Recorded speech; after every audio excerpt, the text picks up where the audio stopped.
Good evening সবাইকে। আজকে ভাইফোঁটা, ভাইদুজ।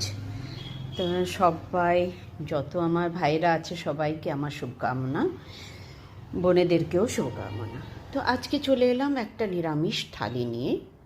কেন, আজকে বৃহস্পতিবার, তাই সব থেকে আগে নিয়ে নিয়েছি আমি গরম গরম বাসমতি চালের ভাত, তার উপরে একটা কাঁচা লঙ্কা, একটা আমার গাছের লেবুর টুকরো, করলা ভাজা নিলাম, আর আমারই গাছের বেগুনি গরম গরম ভাজলাম, আর গাছের লঙ্কার বেগুনি ভাজলাম, আর পেঁপে দিয়ে মুগ ডাল, আর আমার গাছের সজনে ডাঁটা আর বেগুন দিয়ে, টমেটো দিয়ে, আলু দিয়ে একটা নিরামিষ তরকারি, আর এক গ্লাস জল। এই ছিল আজকের মেনু।